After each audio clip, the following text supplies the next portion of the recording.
오늘이 절기로는 초복인데요. 비가 내립니다. 목회를 하면서 좋은 것 중에 하나는 예배 시간에 교회에 갈까 말까 고민하지 않아도 된다는 겁니다. 아마 오늘 교회에 오실 때 이제 코로나로 인해서 사회적 거리 두기가 4단계로 격상이 되는데 내가 오늘 가도 될까? 이런 생각을 아마 하시지 않았을까 생각이 되는데요. 그런 망설임을 이기고 예배의 자리를 지키시는 우리 모두에게 주님의 크신 은혜가 임하게 되기를 바랍니다.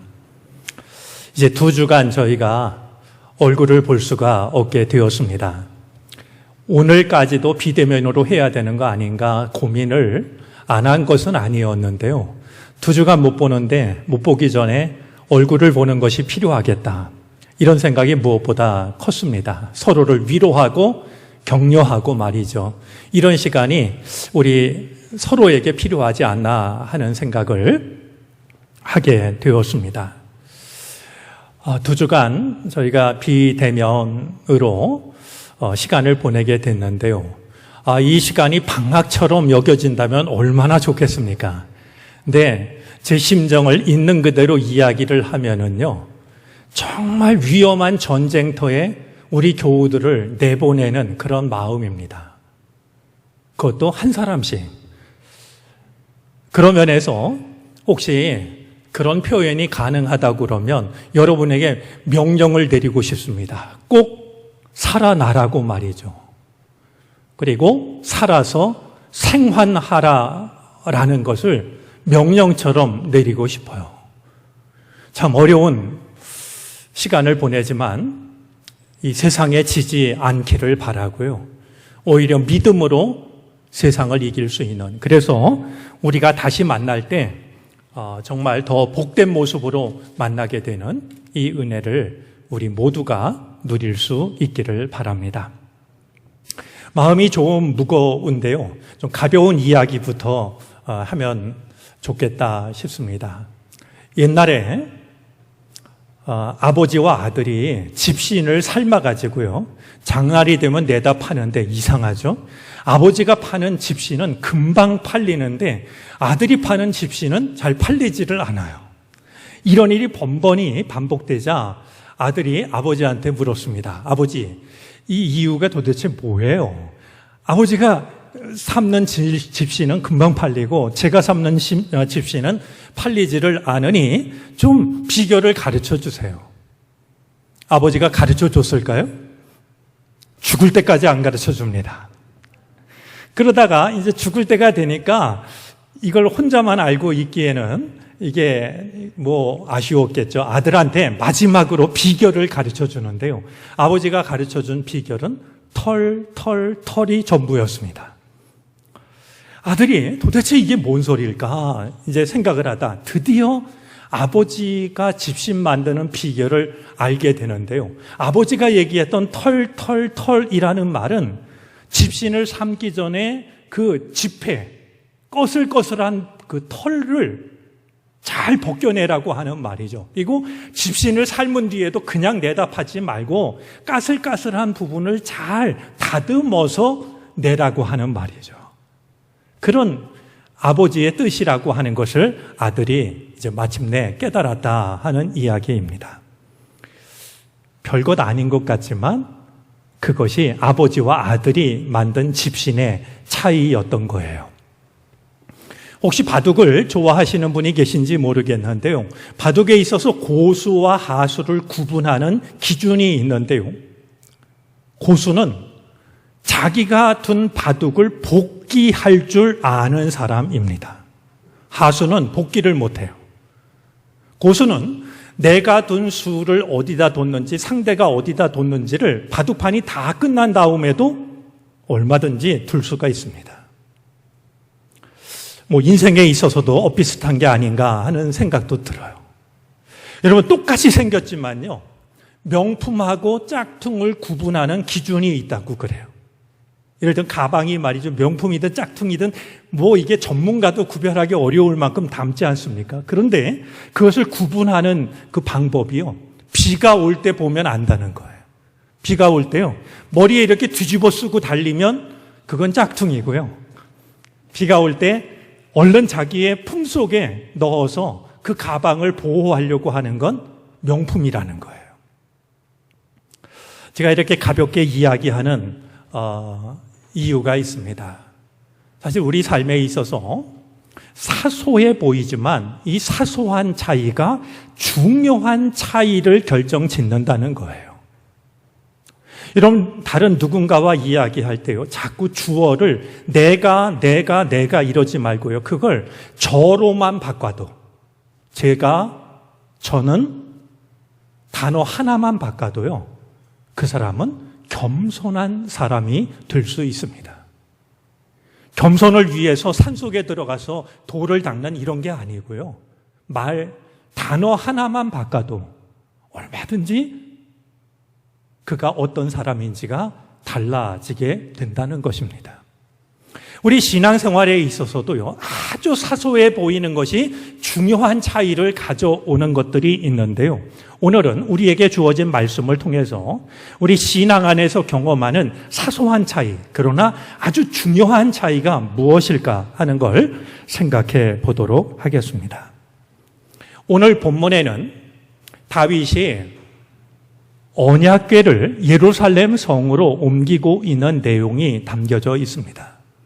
우리에겐 익숙하지만 오늘 말씀을 이해하기 위해서는 언약궤가 무엇인지를 먼저 이해하는 것이 필요하겠습니다. 언약궤는 다른 몇몇 말로도 이제 불립니다. 하나님의 궤, 언약궤, 법궤, 증거궤, 이렇게 서로 다르게 부르지만 그 모든 것들이 다 언약궤를 지칭하는 말들입니다. 이 언약궤는요, 이스라엘 신앙에 있어서 핵심에 해당이 되는데요, 하나님이 우리와 함께 하신다라고 하는 것을 상징하는 말이죠. 가장 중요한 상징이었어요. 그래서 이 언약궤는 아무데나 보관했던 것이 아니라 성소 중에서도 가장 거룩하다라고 하는 지성소 안에 보관을 합니다. 구약 성경은 이 언약궤 안에 보관하고 있는 물건을 일러주는데요, 무엇보다 십계명이 적혀 있는 돌판 2개가 담겨져 있고요, 아론의 쌍난 지팡이가 들어 있었고, 하나님께서 매일같이 내려주셨던 만나를 담은 항아리가 이 언약궤 안에 담겨져 있었습니다. 그 안에 담겨져 있는 것을 보면 우리의 구원자는 하나님이십니다라는 믿음이 바로 이 법궤, 언약궤를 통해서 고백이 되어지고 있었던 거예요. 광야를 지날 때도 이스라엘 백성들은 이제 이 언약궤를 레위 지파가 메게 했고, 이 언약궤가 이스라엘 백성들과 함께 움직입니다. 가나안 땅으로 들어가기 위해서 요단강을 건널 때도 마찬가지입니다. 그냥 텀벙텀벙 건넌 게 아닙니다. 언약궤를 맨 제사장들이 가장 먼저 강을 건넙니다. 그 뒤를 백성들이 약 2,000보 정도 거리를 띄우고 따라갑니다. 놀라운 일이 일어나죠. 언약궤를 맨 제사장들의 그 발걸음이 요단 강물에 닿자 이스라엘 백성들이 지나갈 수 있도록 저 위에 요단 강물이 멈춰 서는 것을 경험합니다. 가나안 땅에 들어가서도 마찬가지였습니다. 크고 견고한 성, 여리고 성을 무너뜨릴 때요, 하나님의 방법으로 무너뜨립니다. 여러분, 나의 힘으로 무너뜨릴 수 없는 견고한 성은요, 나의 생각으로 무너뜨릴 수 없습니다. 하나님의 방법으로만 무너집니다. 하나님께서 일러주신 방법은 매일같이 이 여리고 성을 한 바퀴씩 도는 겁니다. 엿새 동안 그러하고 7일째 되는 날은 7바퀴를 돌게 하시죠. 그런 뒤에 큰 함성을 질러서 그 성을 무너뜨리는데요, 이스라엘 백성들이 여리고 성을 돌 때 그 중심에 있었던 것이 있었는데요, 그 중심에 있었던 것이 바로 언약궤입니다. 그냥 산보 삼아 걸었던 것이 아니고요. 언약궤를 중심에 모시고 그 성을 돌았던 것이었어요. 자, 이렇게 여호수아의 지휘 아래 가나안 땅을 정복한 이후로 이 언약궤는 실로의 성전에 보관을 하고 있었습니다. 언약궤와 관련해서 이스라엘은 참으로 충격적인 일을 경험하게 되는데요. 이방 나라인 블레셋에게 언약궤를 빼앗긴 일입니다. 이 부분은 제가 잠시 뒤에 다시 한번 이야기를 하도록 하겠습니다. 우여곡절 끝에 우리 성경을 잘 아시는 분은 어떤 일이 있었는지를 아마 잘 아실 겁니다. 우여곡절 끝에 블레셋에서 언약궤가 다시 돌아오고 돌아온 이 언약궤를 이스라엘은 언덕 위에 있는 아비나답의 집에 20여 년간 보관을 하게 됩니다.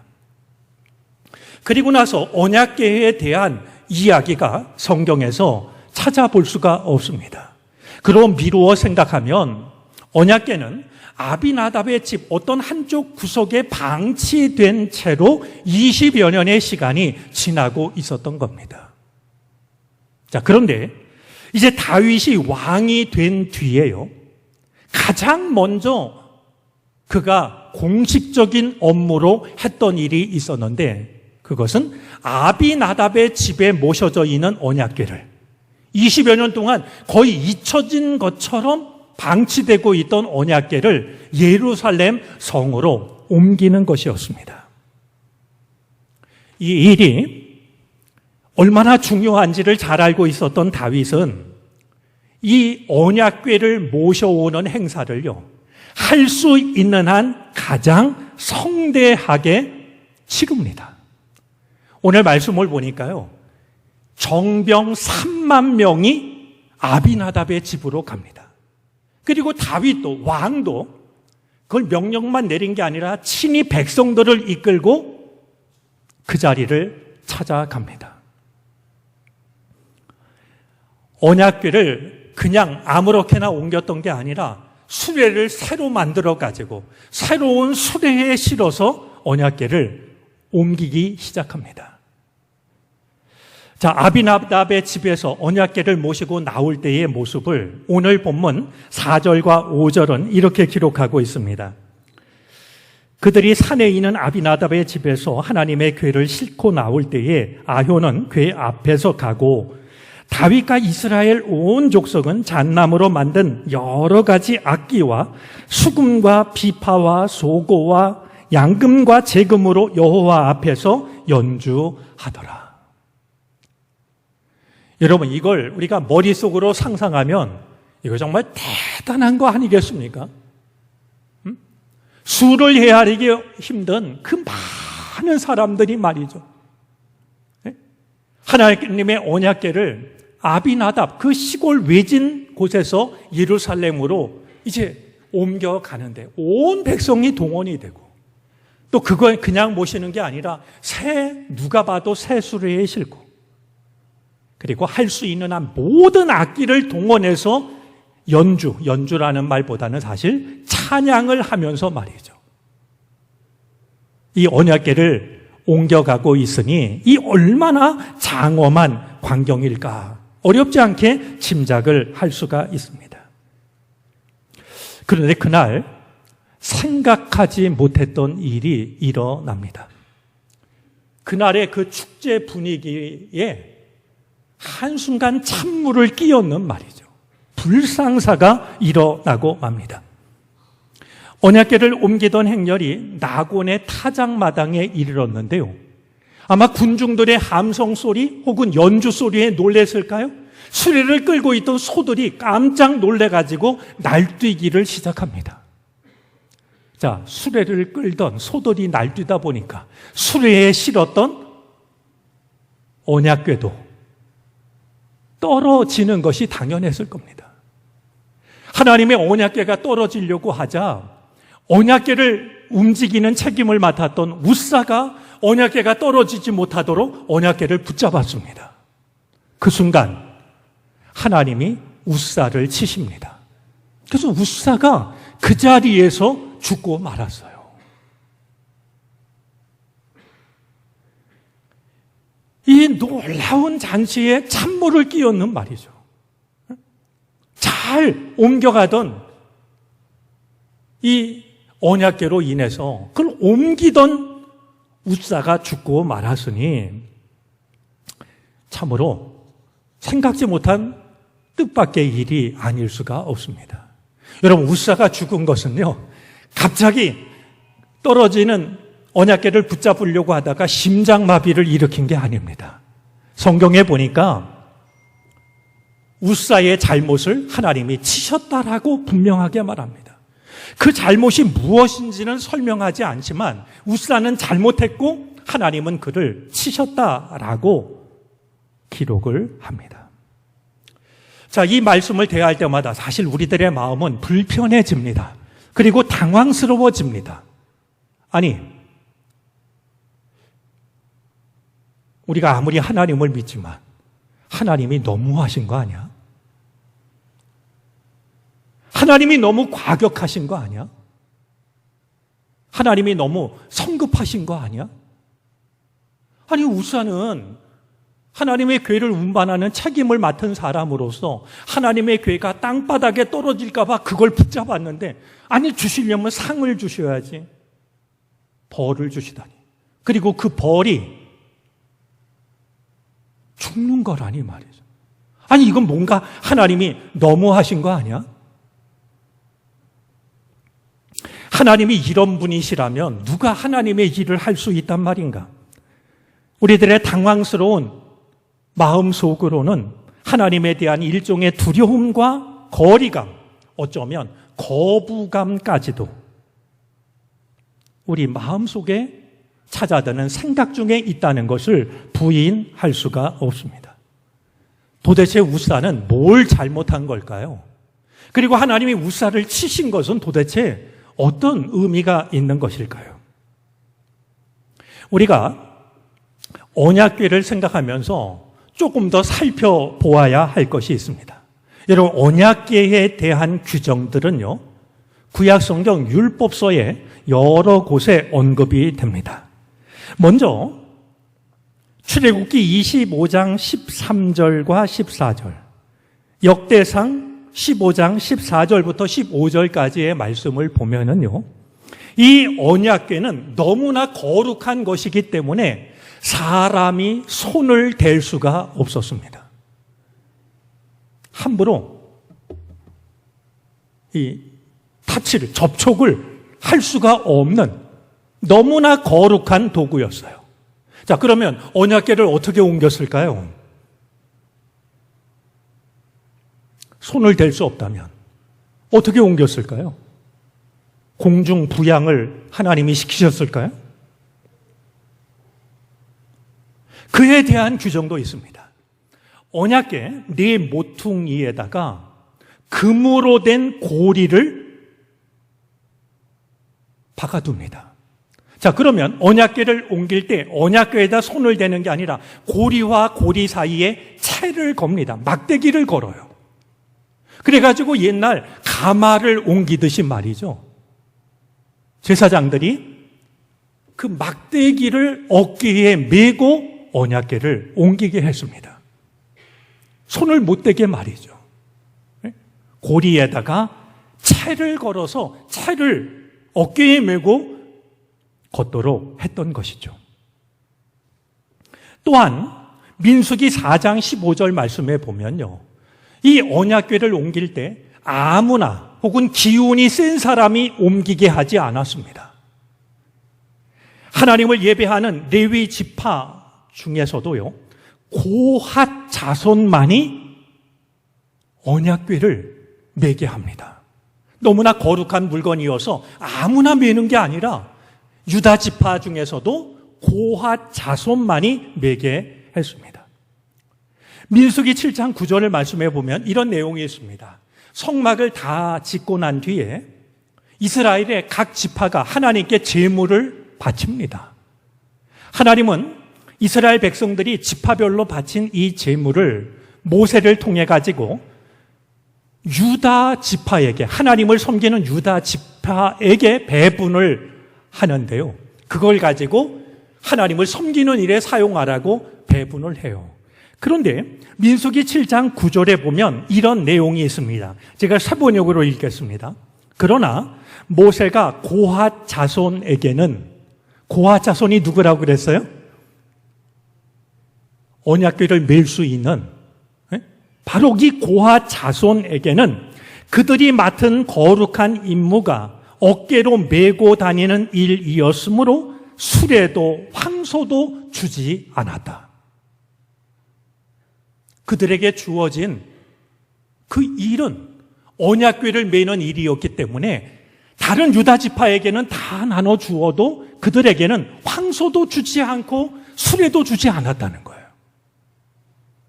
아마 그걸 주면 그냥 오늘처럼 말이죠, 수레에다 싣고 다니지 않을까 걱정을 하셨던 것인지, 하나님은 고핫 자손에게는 황소도 주지 않았고 수레도 주지를 않으셨다 말하고 있습니다. 자, 이것이 하나님께서 명하신 율법의 내용입니다. 이 말씀에 비춰서 생각하면 이스라엘 백성들은, 지금 오늘 본문 속의 이스라엘 백성들은 몇 가지 눈에 띄는 잘못을 범하고 있습니다. 언약궤는 어깨에 메어야 했는데 지금 이스라엘 백성들은 어떻게 옮기고 있습니까? 수레에. 새로 만든 수레니까 괜찮겠지 했을지는 모르지만 수레에 옮깁니다.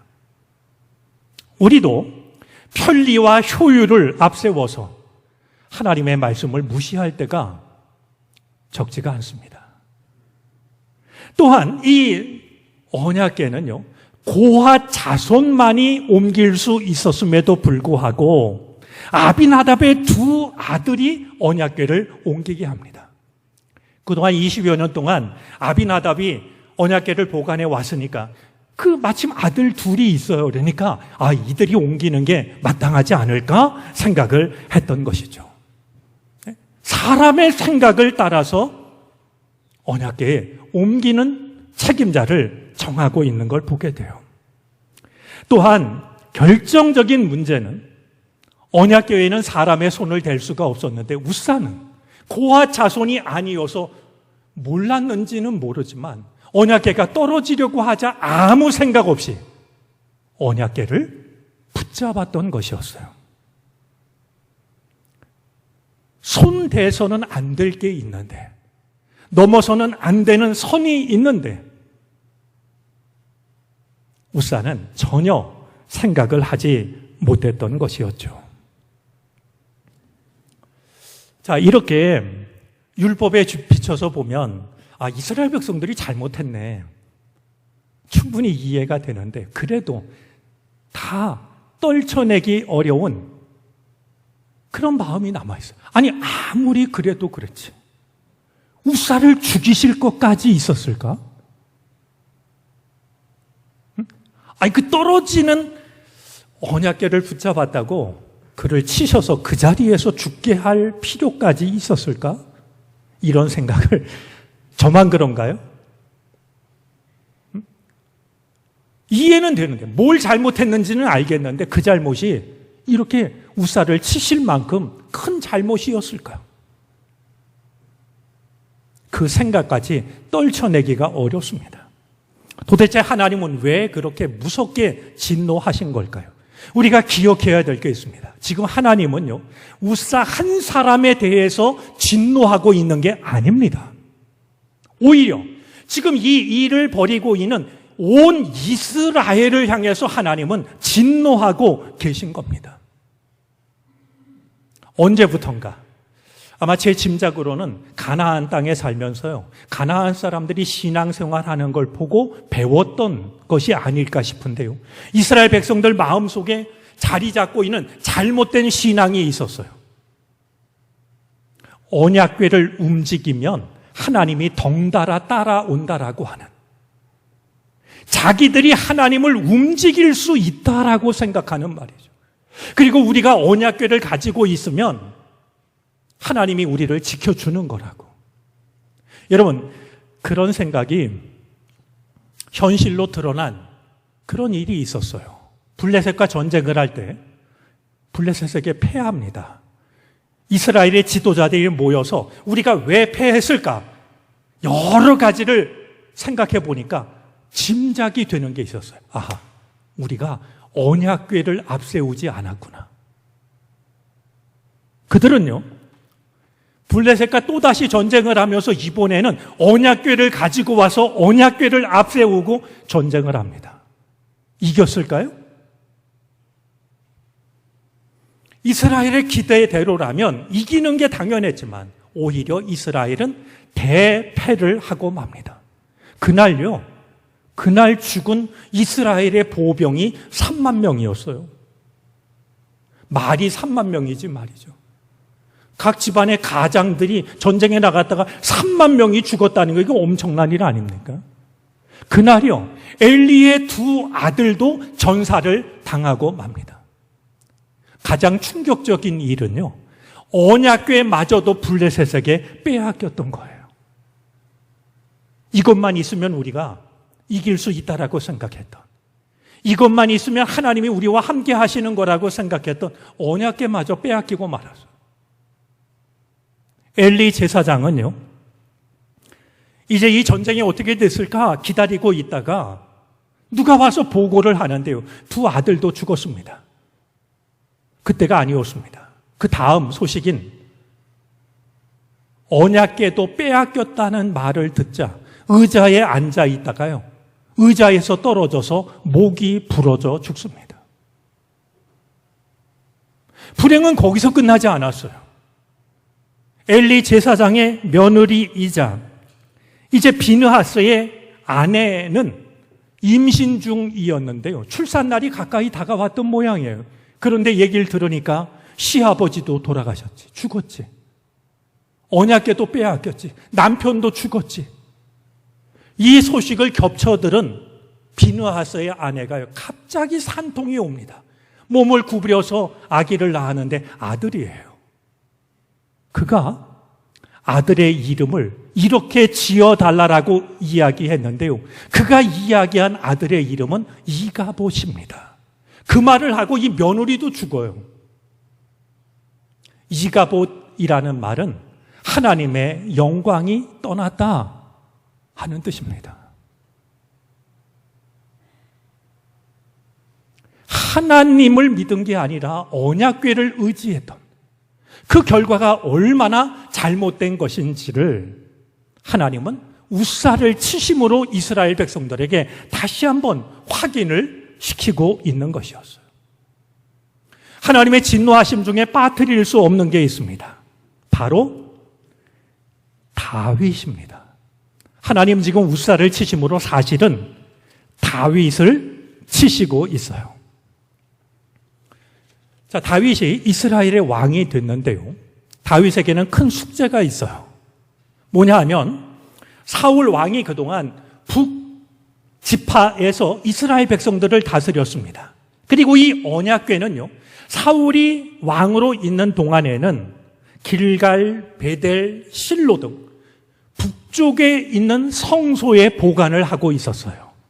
근데 이제 이 남유다 출신인 다윗이 왕이 되었을 때 다윗에게 주어진 가장 중요한 과제는요, 북이스라엘 사람들의 마음을 끌어모으는 거였어요. 다윗은 많은 생각을 했을 겁니다. 그래서 다윗이 수도를 정하는데요, 북쪽에 있는 도시를 택한 게 아니고요, 남쪽에 있는 도시를 택한 게 아니라 북이스라엘과 남유다의 경계에 있는 여부스족이 살고 있는 시온 산성을 점령합니다. 시온 산성을 점령한 뒤에 그 산성의 이름을 다윗성으로 바꾸게 되죠. 이 다윗성이 나중에 예루살렘 성이 되는데요, 이렇게 굉장히 지금 정치적인 판단을 하는 겁니다. 내가 이 나라를 다스리게 됐으니 온 백성의 마음을 하나로 모으기 위해서 어떤 일을 해야 될까?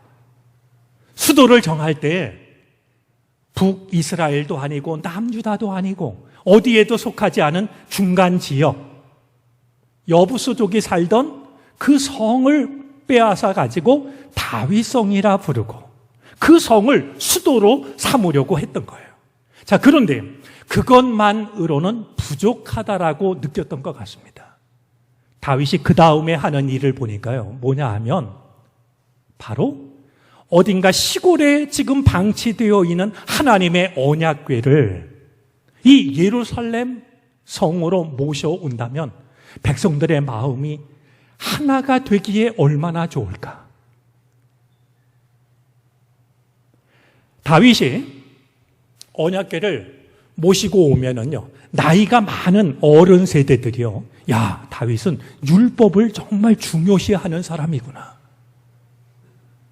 어른 세대가 지켜온 전통을 저 새로운 왕이 된 다윗이 존중하고 있구나. 여러분, 요즘 말로 하면은요, 범보수적인 사람들을 품어 안을 수 있는 기가 막힌 선택이었어요.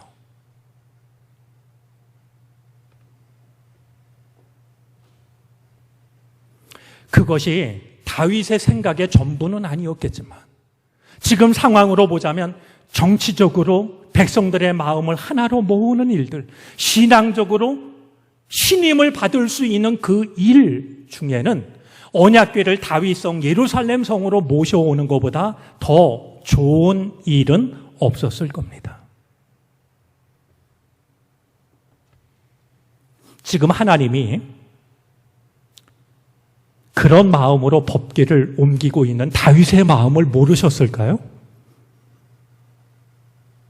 다른 사람들은 아무도 몰랐을지 몰라도 하나님은 다윗의 마음을 뻔히 아셨을 겁니다. 하나님을 정치적으로 이용하려고 하는, 내가 얻으려고 하는 것을 얻기 위해서 하나님을 이용하고 있는, 하나님은 우사를 치셨지만 사실은 이제 왕의 자리에 올라서 하나님의 일을 감당해야 되는 다윗을 경고하신 것이고 다윗을 치신 것이었어요.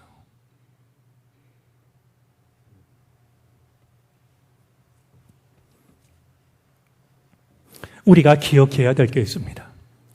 하나님의 거룩하심을 더 이상 두려워하지 않는 공동체는 큰 위기에 빠집니다. 아무리 그럴듯한 거창한 행사를 하고 사람을 감동시킬 만한 어떤 일을 한다 할지라도 더 이상 하나님을 두려워하지 않는 믿음의 공동체는 무너질 수밖에 없는 겁니다. 오늘 한국 교회를 보면서 한편 두려운 마음이 드는 것은 이런 생각이 들기 때문입니다.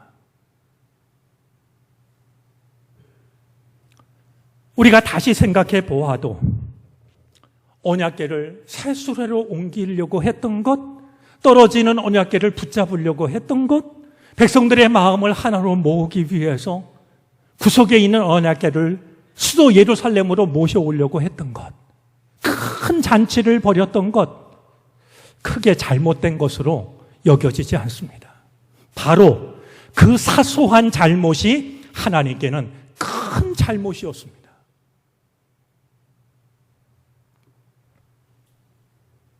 하나님은 그 일을 받아들이시질 않았던 것입니다. 언약궤를 통해서 하나님을 조정하려고 했던, 언약궤를 통해서 나의 의도를 관철시키려고 했던 것은 사람이 볼 때는 충분히 있을 수 있는 일로 보이고 잘못했다 할지라도 사소한 잘못이라고 여겨지지만 하나님이 보실 때는 허락할 수 없는 잘못이었던 것이죠.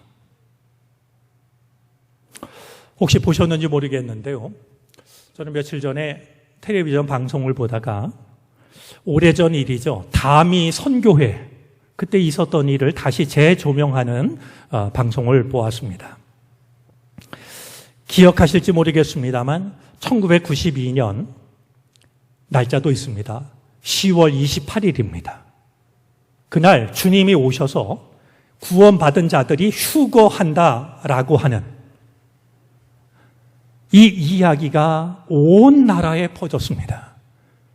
그걸 주도한 단체는 다미 선교회였습니다. 다가올 미래를 준비하라라고 하는 다미입니다. 여러분, 이 가르침을 받아들이고 따랐던 사람이 얼마나 되는지 아십니까? 전국에 한 250교회가 참여를 했습니다. 10만 명이 넘는 사람들이 휴거를 기다렸습니다. 그들은요, 학교도 포기하고 직업도 포기하고요, 가출하기도 하고요. 심지어 어떤 여인은 휴거하다 몸이 무거우면 못 올라갈까 봐 걱정했을까요? 임신한 아기를 떼어내기까지 했습니다. 그들이 얘기했던 1992년 10월 28일 밤 12시에 휴거가 일어난다고 하니까 사람들이 모여들기 시작했고요. 그 안의 분위기는 정말 열광적이었습니다. 찬송하고 기도하고 말이죠. 얼마나 뜨거운 분위기였는지 모르겠는데요. 제가 그 광경을 보면서 참 마음 아팠던 게 몇 가지가 있습니다. 그들은요, 누구보다 성경을 따른다라고 자부했던 사람들이에요. 또 누구보다 뜨거운 믿음을 가지고 있었던 사람들이에요. 마침내 12시가 다가오니까 카운트다운을 시작하는데요. 정말 휴거될까? 그래서 수많은 언론에서 기자들이 따라 붙었습니다. 초미의 관심사였어요. 카운트다운을 시작했는데요. 10부터 9, 8, 7 올라갔는데요. 마지막 1, 그 다음에 자정이 되는 땡 하고 약속한 시간이 되었는데요. 아무 일도 일어나지 않았습니다. 여러분, 그 시간에요, 이 일을 주도했던 이 장림 목사는요, 사기죄로 구속이 돼가지고 교도소에 있었는데요.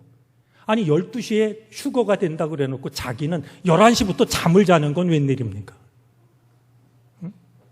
자기도 믿지 않았던 거예요. 그 날짜 이후에 돌아올 은행 잔고도 그는 챙기고 있었어요.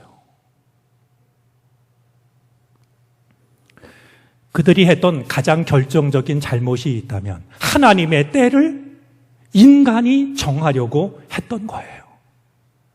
믿음에 열심히 있다 보면 할 수 있는 일이지.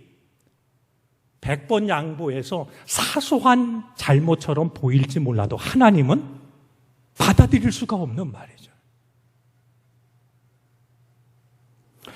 비대면으로 우리가 2주간 보내야 되는데요. 여러분, 제가 말씀드리는 이것을 한번 2주간 곰곰이 생각해 보시면 어떨까 싶습니다.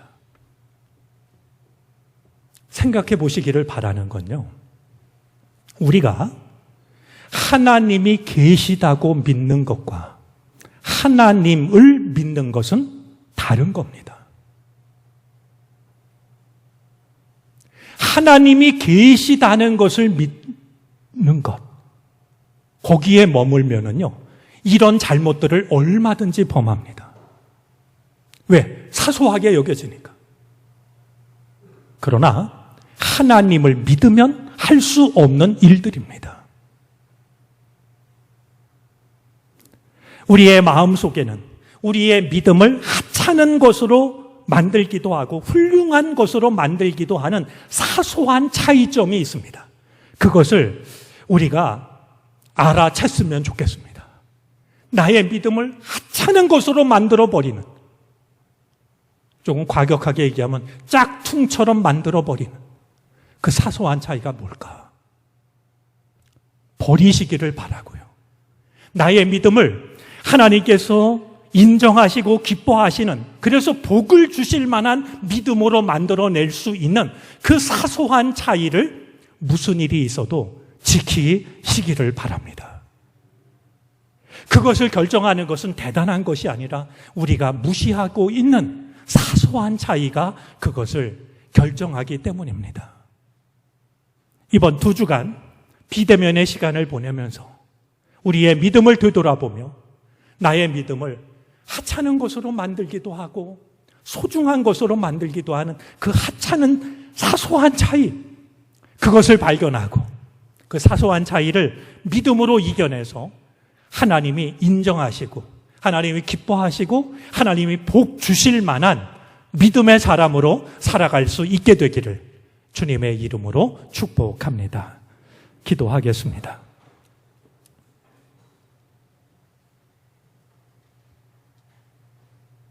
얼마든지 이해할 수 있고 얼마든지 납득할 수 있는 사소한 차이가 큰 차이를 가져오는 것을 말씀을 통해 확인합니다. 주여 그것을 깨닫게 하여 주셔서 사소한 차이를 믿음으로 극복하게 해 주시옵소서. 그리하여 오늘 우리들의 믿음이 주님께서 인정하시고 주님께서 기뻐하시며 주님께서 복 주실 만한 믿음이 되게 하옵소서. 예수 그리스도의 이름으로 기도를 드립니다. 아멘.